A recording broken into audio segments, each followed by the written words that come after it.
Hey!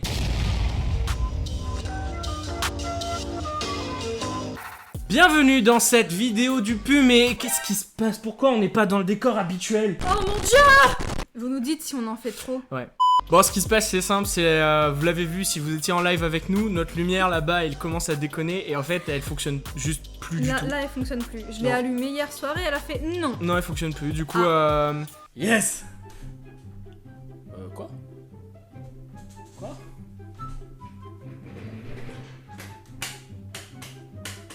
Mais non.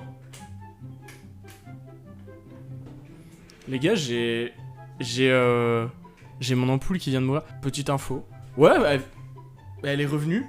Attends. Elle est revenue. Oui, non, c'est ça. Elle est revenue. Là, à l'instant, elle vient de revenir. L'imposteur a saboté mes lights. J'ai peur. Bah, on change de décor. On n'a pas de choix, en fait. Tant qu'on change pas la lumière, on est obligé de changer de décor. Yes. Mais il est beau! Parce qu'on l'a rangé, regardez! Waouh! Bon, ce n'est pas le sujet du jour. Aujourd'hui, on va parler des dessins du PUM Challenge. Et ça, c'est cool. Quoi? Ah, tu t'es pas coiffé. Ah, c'est vrai, putain. Attends, j'en commence, j'ai oublié ce détail, moi. Comme d'habitude, on a choisi 5 dessins qu'on va commenter un peu plus que les autres. Mais pas comme d'habitude, on va commenter un peu moins parce que comme ça, on se perd moins et la vidéo, elle dure moins. Voilà. Non, parce que vous, comme nous, ça commence à nous saouler de faire des vidéos qui durent 50 ans. Juste avant de commencer, n'oubliez pas qu'on vous donne le mot pour la suite tout à l'heure, à la fin de la vidéo, tout à l'heure, pas maintenant. Et puis c'est parti, on y va? On l'a pas encore choisi. Le mot, Ouais. c'est vrai, mais ça t'es pas obligé de le dire, ça, c'est un secret. C'est la Panda Factory et aujourd'hui, On découvre vos dessins pour Ruche. Première participation, et on ne commence pas avec un dessin, c'est la participation de Lynn. Gros, faudra que tu nous dises comment ça se prononce ouais, un parce jour. qu'à un moment ça fait beaucoup. En vrai, on n'a jamais su. Line qui passe donc en premier avec sa participation make-up très originale. Est-ce qu'on peut dire que c'est du dessin sur visage? Bah techniquement oui, c'est du oui. Oui.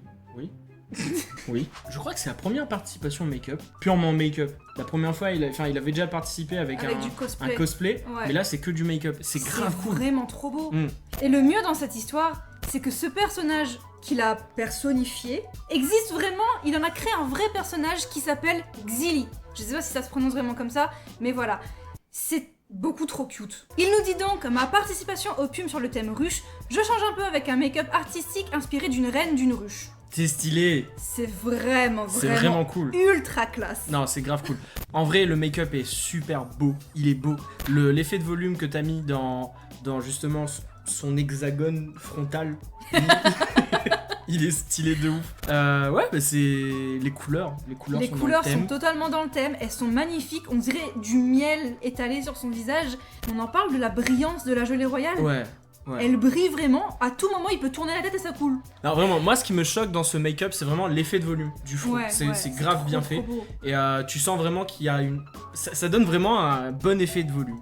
Écoute, très belle participation, très jolie technique en make-up. On passe à la participation suivante. On passe donc à la participation de Maddy Croquis et sa participation n'a rien à voir avec les abeilles. Maddy, tu pensais être en retard, tu l'étais pas. Ta participation était grave cool, j'ai trop aimé la signification, du coup, on a décidé de te mettre quand même dans la vidéo. Chais.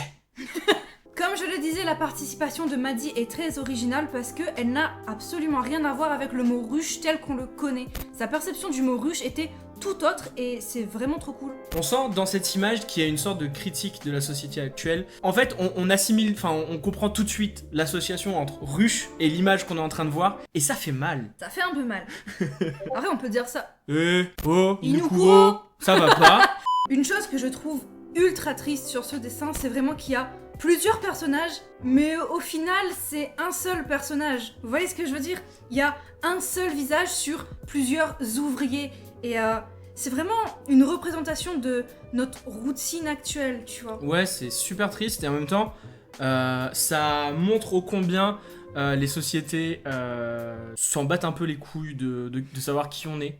Tout ce qui leur importe, c'est d'avoir des ouvriers efficaces. Et ouais, c'est triste et en même temps, c'est réaliste. Pour revenir sur l'idée de routine, on peut aussi parler des couleurs qui sont ternes, qui sont pas vraiment stimulantes, un peu comme comme une routine de tous les jours du fameux métro boulot dodo. Et les couleurs sont très bien choisies. Comme d'habitude, le travail des couleurs dans les dessins de Maddy. Voilà. Et j'avais un dernier truc à rajouter peut-être, c'est le fait que dernièrement, j'ai remarqué, même sur ces dessins qui n'ont rien à voir avec le PUM, Maddy essaye de nouvelles techniques et c'est cool parce que ça veut dire qu'elle se cherche artistiquement et c'est grave bien. Vous aussi, essayez plusieurs techniques et tout, ça peut que vous rendre service plus tard. Voilà. Participation suivante. Let's go. On a maintenant la participation de Rin Suzuki qui, quand je l'ai vu la première fois, m'a retourné. Dans le sens où je me suis instantanément senti concerné par le dessin. J'ai eu la même sensation de malaise que le personnage qui est au centre du dessin doit ressentir actuellement. Et c'était hyper malaisant et en même temps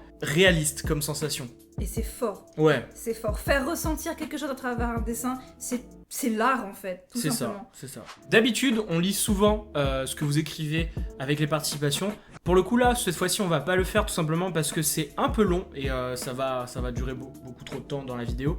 Mais si ça vous intéresse, n'hésitez pas à aller voir la publication de Rin parce que je trouve ça super intéressant comme point de vue. De base, c'est le point de vue de l'artiste, c'est forcément intéressant. Franchement, c'est une perception du mot ruche qui est ultra intéressante, un peu triste, mais qui vraiment donne à réfléchir. Comme pour la participation de Maddy, l'idée est très originale, elle n'a pas vraiment grand chose à voir avec les abeilles, c'est surtout une introspection. Hyper intéressant. Un peu triste comme on le dit depuis le début, mais vraiment super intéressant. Et je pense qu'on est tous un peu touchés par cette réflexion qui trottait dans la tête de Rin au moment où le dessin a été fait. Dans sa description, Rin nous parle d'une ruche d'idées quand il s'agit d'art en général, de créativité, mais aussi de ruche de la pression sociale. Ces gens qui tournent autour de vous et qui vous donnent leur avis alors que vous n'avez pas forcément demandé, qui veulent que vous viviez selon ce que eux vous demandent de vivre. Et c'est fort, c'est vraiment fort.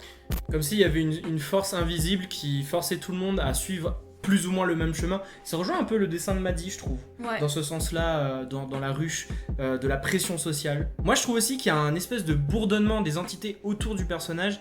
Un espèce de... Parce que quand vous faites entourer par des abeilles, c'est pas forcément agréable. Et là, ouais, je ressens à peu près le même malaise de... J'ai peur. Quand les gens parlent beaucoup trop tous en même temps, et que tu les écoutes pas forcément parce que t'as pas envie de les écouter, mais ils sont là et ils te parlent et t'as ce bourdonnement constant dans la tête et c'est hyper désagréable. C'est ça. Franchement, le dessin m'a... Je l'ai dit tout le long, mais il est super fort. Super fort. Très très belle participation. C'est encore là une critique de la société par rapport au fait que, comme je l'ai dit, les gens veulent avoir la main mise sur votre vie alors qu'ils ont rien à voir avec votre vie. Ouais. Et c'est une réflexion artistique qui est magnifique. Artistique et personnelle. Oui. Et c'est fort. Bon, on va pas tarder à passer à la suite, mais juste avant, j'aimerais souligner un dernier petit détail. C'est la différence de couleur chaude des mains qui sont agressives, qui viennent en attaquant. Et les couleurs froides du personnage au milieu, qui est là presque passif et qui subit l'attaque des mains. C'est super bien posé et ça donne une signification encore plus forte au dessin. La suite. On passe donc maintenant à la participation de Sutado. Le dessin de Sutado, le personnage, le mood, c'est un mood, c'est pas un dessin, c'est un mood. Le personnage est ultra doux, l'ambiance est douce. En fait, c'est limite comme si le dessin lui-même était du miel, tu vois. Ouais, j'allais dire, il y a tout qui fait allusion au miel. Le personnage est simple, les vêtements sont simples, mais c'est ultra élégant. Que ce soit dans la position, le regard et tout, c'est waouh. Le fait que le personnage... C'était un éclair, ça ? Oui. Ah yes, du coup. Le fait que le personnage soit en train de poser pendant la Golden Hour, ça donne encore plus cette impression de golden, de miel. C'est du miel, ce dessin c'est du miel. Comme avec la participation de Line au mot fondre, ce dessin, on n'a pas grand chose à dire dessus. On ne parle pas devant ce genre de dessin, on se pose et on profite. C'est ça. C'est vraiment juste mielleux, doux et sucré. Appréciez donc ce moment. On vous laisse quelques secondes avec le dessin de Sutado. J'espère que vous appréciez. Participation suivante. Et pour finir, on a la magnifique participation de Azilis, qui est cool, trop cool, j'aime beaucoup trop. La signification, le personnage, ce mood encore une fois, c'est trop cool. On en parle encore de la composition de la photo. Azilis ne se contente pas de dessiner. Ouais. La photo de son dessin en elle-même est une œuvre différente. Ouais, en fait, le dessin est une œuvre, et la photo du dessin est une deuxième œuvre, et les deux en même temps ça fait une troisième œuvre. Laisse tomber, c'est trop fort. Petit plus pour les fleurs, les vraies fleurs avec lesquelles tu as finalisé ton dessin, trop beau. Azilis nous a donc proposé son dessin avec une simple phrase. Pour moi, une ruche n'est rien sans sa reine. Ce qui est cool, c'est que même avant de lire le texte, on voyait tout de suite que le personnage d'Azilis, c'était une reine. Elle a une prestance, même si elle a pas de couronne, même si elle a pas de bijoux, même si elle a pas d'artifice sur elle, on voit tout de suite sa présence, sa royauté dans son regard, et c'est super intéressant, c'est super cool. Pour moi, ce qui est le plus intéressant dans ce dessin, c'est vraiment la manière dont elle tient la ruche dans ses bras comme elle tiendrait un enfant. C'est vraiment ultra beau, ultra maternel, et c'est ce qu'est une reine, et une reine des abeilles surtout avant tout. Ouais. Elle est à la fois maman et dirigeante. Et reine, c'est ça, ouais. C'est grave bien, c'est super beau. Ce dessin est beau, j'aime. J'ai mis un like? Non, like. Ouais, je like. Attends quoi? T'as Ouais. fait quoi là? Je vais mettre un like. C'est important de mettre des likes. Ah, c'est vrai que j'y pense maintenant, mais vous pouvez mettre un like.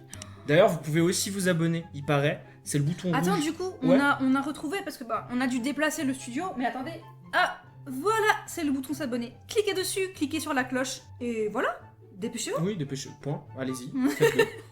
Bon, trêve de bavardage. On passe maintenant aux mentions honorables. Et ils sont cool. Ils sont pas piqués des hannetons, c'est bien, j'aime beaucoup. Et on commence avec la participation de Lena, qui s'est inspirée des ruches médiévales pour les mailles en paille autour du cou et des épaules de son personnage. Très jolie réalisation. On a ensuite Peacock Draw qui nous propose une abeille qui n'en est pas vraiment une, représentant la peur, une représentation super réussie. Ladybug et Cobalt qui nous racontent une histoire très intéressante avec un personnage qui représente pas vraiment une ruche, parce que c'est littéralement une ruche en fait, et elle abrite en elle des abeilles. On continue avec Rin, avec un personnage très charismatique produisant des abeilles enflammées grâce à la chaleur de son corps. Super classe. Et enfin Alien avec son personnage Lady qui tient la reine des abeilles sous son emprise et avec elle toute la ruche.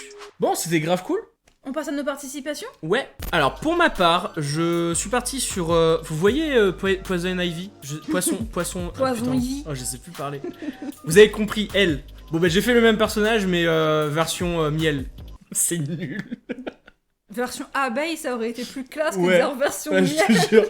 Bref, en gros, pour la petite histoire, ce serait un ingénieur qui en aurait marre de voir l'humanité ne pas respecter aucune loi de la nature et qui aurait créé de toutes pièces la protectrice pardon, des pollinisateurs. Des abeilles plus. Des abeilles Avant avant tout, mais des pollinisateurs aussi. Donc en soi, vous faites du mal à une ruche, elle vous fait du mal à vous. Vous êtes très gentil avec les abeilles, elle est très gentille. Elle est avec sympa. vous. On vous présente Queen. Ah ouais, c'est vrai, j'avais pas donné le nom. Ouais. C'est Queen, c'est sympa, moi j'aime beaucoup. J'aime beaucoup le fait qu'elle ait 4 bras. Voilà, c'est tout. On passe à ton dessin.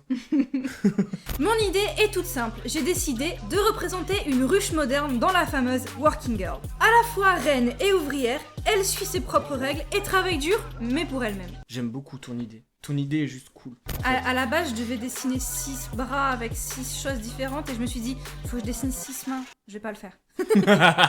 Bon, maintenant il faut qu'on vous donne le mot. Bon, maintenant il faut qu'on trouve le mot. Ouais, parce que pour vous donner un mot, il faudrait avoir un mot. Du coup, on va réfléchir et on vous donne ça dans 5 minutes. On se donne 5 minutes du coup, hein. 5 minutes later. J'ai trouvé. Bon, après, c'est un mot en anglais parce que la traduction française est en 3 mots. Chut. Mais Le mot, ok? ouais, il y a un seul mot. Bah, le mot c'est sunset. C'est trop bien. Tu le annonces comme ça. Ah ouais? Non, mais c'est étonnant, je suis en train de réaliser en même temps. C'est trop bien. Sunset. C'est bien, ouais, c'est cool. Le mot du PUM du mois de mai est donc Sunset et vous avez jusqu'au dimanche 23 mai pour poster votre participation. Ouais, En vrai, on sait pas comment pour l'instant. Vous savez quoi? Dessinez votre participation et on reviendra vers vous sur les réseaux sociaux pour vous dire comment Ouais. participer cette fois. Non, parce qu'en fait, pour le petit délire, YouTube a supprimé pas mal de participations cette fois-ci. Enfin, la fois où on tourne cette vidéo, c'était pas mal chiant à rassembler tous les dessins et à aller voir. Du coup, on va peut-être trouver une autre solution. Peut-être créer une adresse mail et vous faire une petite vidéo juste pour vous dire hey, si vous participez au PUM, c'est ici qu'il faut envoyer. Donc, on verra. Mais restez branchés parce qu'on vous dit ça quand on peut, quand on a trouvé une solution. Et vous pouvez commencer à dessiner, à créer votre personnification du mot dès maintenant. Dans tous les cas, vous aurez de toute façon un moyen de nous l'envoyer avant le 23, Évidemment. qui est la date limite du PUM Challenge. Donc, voilà, c'est cool. Amusez-vous avec Sunset. On espère voir des pépites et je suis sûr que vous allez faire des pépites et des dingueries sa mère. Là, je sais pas quoi faire. Je sais quoi faire. Ah yes. Comme toujours, vos participations nous ont éblouis, vous êtes des petites merveilles et des petites pépites, on vous adore, et continuez à participer en masse. Bref, c'était Dragonfly et Pandatomic, et on se retrouve une prochaine fois pour un nouvel épisode de la vie de la Panda Factory. Non, recommence. C'était Dragonfly et Pandatomic, et on se retrouve bientôt pour de nouvelles aventures. Out. Nouvel Putain, ça épisode se de voit, la on est vie. crevé, on sait pas. Wow. Je fais la musique de l'intro. Clique sur les autres vidéos. La prochaine c'est Samedi. Samedi. pro. Hey, yeah. Je fais la musique de l'intro.